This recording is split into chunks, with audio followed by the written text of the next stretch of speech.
Welcome दोस्तों, मैं हूं एडवोकेट जितेंद्र। आज के वीडियो के अंदर दो ऐसे इंपॉर्टेंट ग्राउंड बताऊंगा जिनके बेस पे हस्बैंड आसानी से डाइवोर्स भी ले सकता है और उन दो ग्राउंड से ही हस्बैंड वाइफ को मेंटेनेंस देने से भी बच सकता है।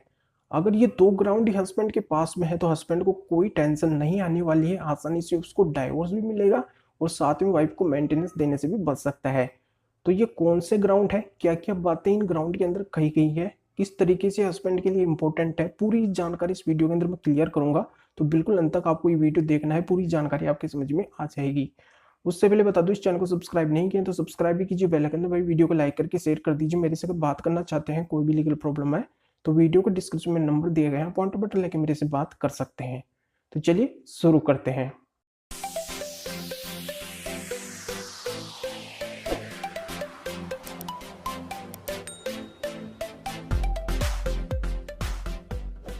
तो यहाँ पे मैं क्लियर कर देता हूँ कि हस्बैंड के डाइवोर्स और मेंटेनेंस केस में ये दो ग्राउंड बहुत ही अहम भूमिका निभाने वाले हैं।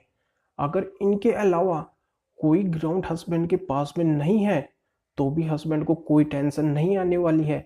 सिर्फ ये दो ग्राउंड ही काफ़ी है हस्बैंड को डाइवोर्स दिलवाने के लिए और यहाँ पे वो मेंटेनेंस देने से भी बच सकता है। तो यहाँ पे कौन कौन से ग्राउंड है?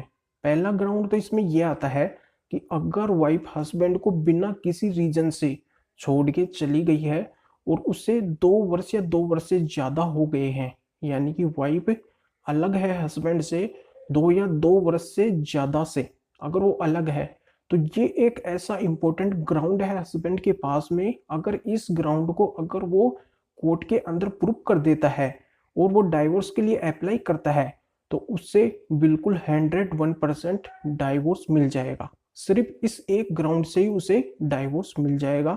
और यहाँ पे जब उसका डाइवोर्स हो जाए तो इसी ग्राउंड के आधार पे वो वाइफ को मेंटेनेंस देने से भी बच सकता है। तो ये बहुत ही इंपॉर्टेंट ग्राउंड है। अगर बिना किसी रीजन से कोई वाइफ हस्बैंड को इस तरीके से छोड़ के चली जाती है और उसे 2 या 2 वर्ष से ज्यादा हो जाते हैं अलग रहते हुए बिना किसी रीजन से, और यहाँ पे हस्बैंड काफी कोशिश करता है उसको लाने की, यानी कि समाज के थ्रू भी वो कोशिश करता है, वो जो रिश्तेदार है उनसे भी वो समझाइश वगैरह करता है, यानी कि तमाम कोशिश वो कर लेता है, फिर भी वो वाइफ नहीं आती है और 2 या 2 वर्ष से ज्यादा उसको हो जाते हैं बिना किसी रीजन से अलग रहते हुए, तो आसानी से हस्बैंड को डाइवोर्स मिलेगा और वो वाइफ को मेंटेनेंस देने से भी बच सकता है सिर्फ इस एक ग्राउंड से ही। बहुत ही इंपॉर्टेंट ग्राउंड है ये, तो इस ग्राउंड को आपको नोट कर लेना है।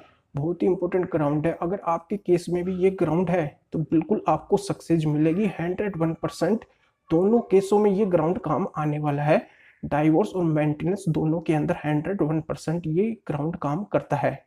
अब यहाँ पे दूसरा ग्राउंड मैं क्लियर कर देता हूँ। दूसरा ग्राउंड ये है कि अगर वाइफ हस्बैंड को बिना किसी उचित कारण के छोड़ के चली गई है और उसको लाने के लिए हस्बैंड ने सेक्शन 9 की पिटीशन दायर की है, एचएम में जो सेक्शन 9 है उसकी पिटीशन दायर की है उसको लाने के लिए, और फिर भी वाइफ नहीं आ रही है, और इस बीच सेक्शन 9 की डिक्री है जो हस्बैंड के फेवर में हो गई है, हस्बैंड के फेवर में सेक्शन 9 की डिक्री आ गई है, उस डिक्री के आने से 1 वर्ष तक भी अगर वाइफ हस्बैंड के पास में नहीं आती है तो ये एक ऐसा इंपॉर्टेंट ग्राउंड है जिसके बेस पे हस्बैंड आसानी से डाइवोर्स भी ले सकता है और यही ग्राउंड मेंटेनेंस देने से बचने के भी काम आने वाला है।